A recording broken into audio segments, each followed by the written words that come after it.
యాదాద్రి భువనగిరి జిల్లా వలిగొండ మండల పరిధిలోని అరూరు గంగాపురం శివారులో వేములకొండ లక్ష్మీనరసింహస్వామి గుట్ట దగ్గర 2 ఎకరాల భూమి 10 సర్వే నెంబర్లు గత ప్రభుత్వం 2005లో గంగాపురం ఎస్సీ దళిత కులాలకు ఇండ్లు ప్లాట్లుగా ఇచ్చిన భూమిని పక్క ఊరు వెంకటాపురానికి చెందిన బోడ సుదర్శన్ బోడ విశ్వనాథంలు దళితుల భూమిలో చదును చేస్తుండగా గంగాపురం ఊరు గ్రామస్తులు అక్కడ వెళ్లి అడగగా దుర్భాషలాడినారు.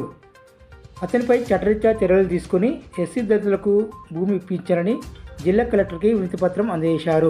లేదండి, మేమేం చేయలేం.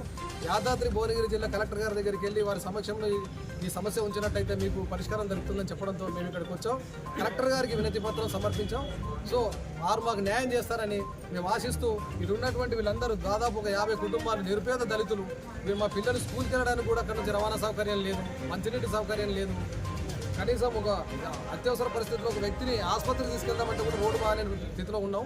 అక్కడికి వస్తే మాకు అన్ని విధాలుగా అందుబాటులో ఉంటుందని చెప్పి కలెక్టర్ గారికి రాష్ట్ర ప్రభుత్వం తెలియజేస్తూ వాళ్ళు ఆర్థికంగా ఉన్న వ్యక్తులు కావడంతో వాళ్ళ పలుకుబడితో దాన్ని వాళ్ళ పేరు మీద పట్టా పాస్బుక్లు తెచ్చుకోవడం జరిగింది. అది గమనించిన మేము ఈ విషయాన్ని అప్పుడు ఉన్నటువంటి ఎంఆర్ఓ గారి దగ్గరికి, ఆర్డీఓ గారి దగ్గరికి మరియు ఉమ్మడి నల్గొండ జిల్లా కలెక్టర్ గారి దగ్గరికి తీసుకెళ్లడం జరిగింది. దానికి స్పందించిన వారు నల్గొండ డిస్టిక్ కోర్టులో వారిపై కేసు వేసి విచారణ జరిపించి వారి పట్టా పాస్బుక్లు రద్దు చేయడం జరిగింది. ఆ తర్వాత అదే బోడా సుదర్శన్ మరియు వాళ్ళ అన్నగారు హైకోర్టులో పిటిషన్ వేసుకొని వాళ్ళు వాద్యానికి వెళ్ళడం జరిగింది. వెళ్ళినప్పుడు మేము మా సొంత ఖర్చులు పెట్టుకొని మేము లాయర్కి డబ్బులు ఇచ్చి కేసు ఫైట్ చేయడం జరిగింది. అది ఆ విధంగా జరుగుతున్న తరుణంలో మాకు ప్రభుత్వం నుంచి ఆదేశాలు వచ్చినాయి. మేము మీకు కేటాయించే వరకు ఆ భూమిలో ఎటువంటి కార్యకలాపాలు చేయొద్దని చెప్పి దాన్ని దృష్టిలో పెట్టుకొని మేము అక్కడ ఎటువంటి కార్యకలాపాలు చేయకుండా ఉన్న తరుణంలో మొన్న ఈ నెల 15 రోజుల క్రితం బోడా సుదర్శన్ గారు మళ్ళీ జేసీబీని పెట్టి ఆ నెలను చదువు చేస్తున్న గమనించిన మేము వెళ్ళి ప్రశ్నించగా మమ్మల్ని బూతులు తిడుతూ మమ్మల్ని ఇక్కడికి రావాల్సిన అవసరం మీకు లేదు, మీరెవరో వెళ్ళిపోండి అని చెప్పి చెప్పడం జరిగింది. దానికి స్పందనగా మేము వెళ్ళి మండల రెవెన్యూ ఆఫీసులో ఎంఆర్ఓ గారికి, ఎస్ఐ గారికి పోలీస్ స్టేషన్లో ఎస్ఐ గారికి కంప్లైంట్ చేయడం జరిగింది. 10 రోజులు టైం తీసుకున్న వాళ్ళు స్పందించలేదు.